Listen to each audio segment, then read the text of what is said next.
Plus. Now moving on to the performance side of things, the iPhone 7 Plus has that Apple A10 Fusion chip inside of it, a quad-core CPU, and 3 gigs of RAM on each single model. Now this was the first iPhone to bring 3 gigs of RAM, and even, to make you feel better, the iPhone SE2 that came out in 2020, sorry I said 2019 before, the iPhone SE2 that came out in early 2020, that phone actually, has 3 gigs of RAM too. So it's not necessarily a low amount of RAM by any means, it's still a very capable amount of RAM, but the chipset itself is probably the bigger problem in my opinion. Now I've said this before and I'm going to say it again because it's the best way I can articulate this. Whenever I compare the 7 Plus against any other phones, whether, forwards or backwards, whether the phones that came out after or whatever, it gets slower and it gets faster depending if you compare them to the older phones or the newer phones. When you compare your iPhone 7 Plus to the iPhone 12, you're going to feel like you have a super slow phone because it just can't keep up with the newest chipset and the most amount of RAM and all this stuff. But the biggest thing I want to tell you is that as long as you're not comparing your 7 Plus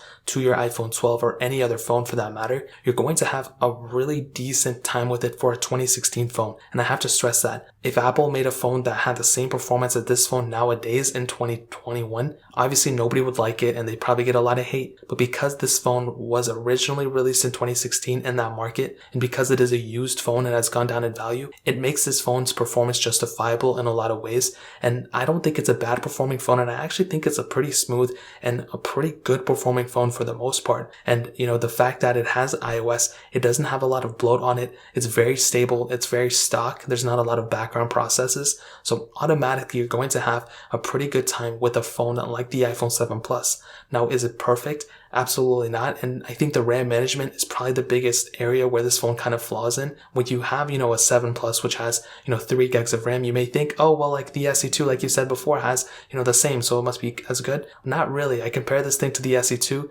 This RAM management wasn't as good. I don't think at the time. The iPhone 11 also has 3 gigs of RAM. The iPhone XR also has 3 gigs of RAM, and at that time, the 7 Plus wasn't keeping up with the XR either. So I definitely think at the end of the day, you're getting a good performing phone for the, 5-year-old phone that it is. But you really have to weigh your options. As long as you don't need the most amount of RAM and you don't need a ton of apps in the background, I think you're going to have a pretty good time overall with a phone like the iPhone 7 Plus. But if you're somebody who needs to multitask out of a bunch of apps and move on like that, you may expect to, move up a little bit, maybe get an iPhone 10 or maybe an 8 Plus. That may be a better way to go in my opinion. But performance, I think, is pretty good on a phone like the iPhone 7 Plus, even now in 2021. Now moving